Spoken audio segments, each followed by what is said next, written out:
शुरू करो, बैठ जाओ भाई, आप शुरू करो। धन्यवाद सभापति जी।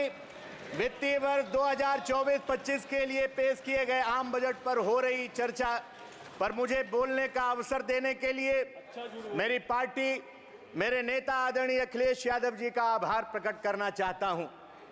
महोदय, मुझसे पहले मेरी पार्टी के अन्य सदस्यों द्वारा अपने संबोधन में बजट के संबंध में उठाई गई आपत्तियों से मैं खुद को संबद्ध करता हूं। ये बजट वस्तुतः बाबा साहब भीमराव अंबेडकर जी के बनाए गए संविधान का अपमान है, क्योंकि इसमें संविधान सम्मत संघीय गणराज्य के ढांचे को पूरी तरीके से दरकिनार करते हुए सिर्फ और सिर्फ अपनी सरकार को बचाए रखने का समर्थन मूल्य चुकाया गया है। महोदय, हम सभी जानते हैं अंग्रेजी वर्णमाला के अक्षर ए से जेड तक होते हैं। इसके एक एक अक्षर मिलकर के ही वर्णमाला पूरा करते हैं। इसमें प्रत्येक अक्षर का समान महत्व है, लेकिन दुर्भाग्य है कि माननीय वित्त मंत्री महोदय ने सिर्फ ए टू बी का ध्यान रखा है, ए टू बी पर ही रुक गई। यहाँ ए यानी आंध्र प्रदेश, बी यानी बिहार।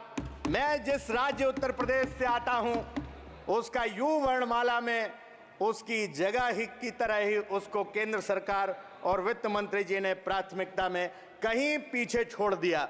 मैं उत्तर प्रदेश की जो डबल इंजन की सरकार की बड़ी बड़ी बातें बीजेपी के उत्तर प्रदेश के लोग करते थे, मैं पूछना चाहता हूं कि आबादी के लिहाज से सबसे बड़े राज्य को क्या वित्तीय विशेष पैकेज मिलना चाहिए या नहीं मिलना चाहिए?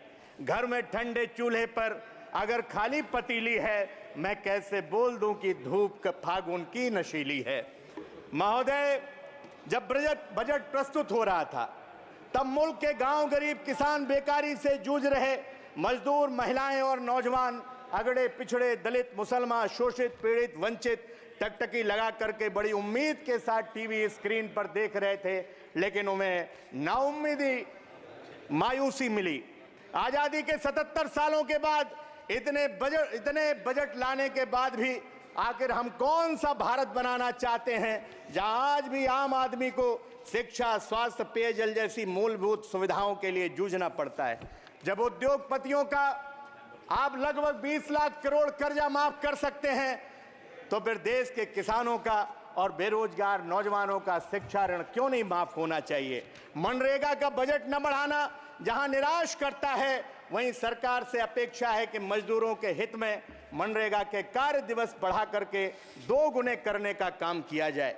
पीएम आवास योजना सूची और लाल फीताशाही में उलझ करके कहीं ना कहीं सूची रह जाती है। महोदय, इसलिए मैं कहना चाहता हूं, तमाम जरूरतमंदों को पीएम आवास नहीं मिल पाता है। मेरी मांग है सांसदों की सिफारिश पर पात्र व्यक्तियों को प्रधानमंत्री आवास देने का काम किया जाए।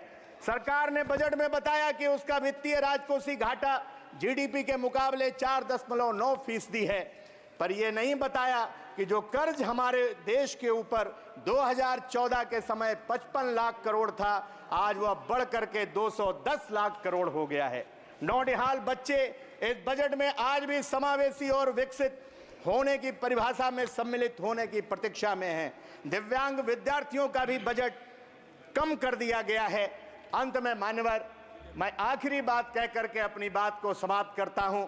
हमारे जिले से हमारी लोकसभा क्षेत्र धौरारा से लेकर के और पूरे उत्तर प्रदेश के अंदर जो आवारा जानवर हैं, उन्होंने तबाही मचा रखी है। किसान दिन रात अपने खेत पर रहने को मजबूर हो रहा है। आवारा पशु लोगों की जान ले रहे हैं। उनको मुआवजा देने की मैं मांग करता हूं, कम से कम 10 लाख रुपए। और माननीय प्रधानमंत्री जी उत्तर प्रदेश के चुनाव में आपके भी क्षेत्र में घोषणा करके आए थे कि आवारा पशुओं की जिम्मेदारी मेरी है, लेकिन मैं माननीय प्रधानमंत्री जी का वो वादा याद दिलाते हुए इस विकट समस्या से मुक्ति दिलाने के लिए अस्थायी योजना बनाने के लिए एक विशेष पैकेज की मांग करता हूं। आपने समय दिया, आपका बहुत बहुत धन्यवाद। जय हिंद, जय समाजवाद। नेताजी रहे, जय भीम। अखिलेश यादव जिंदाबाद। धन्यवाद। श्री राजा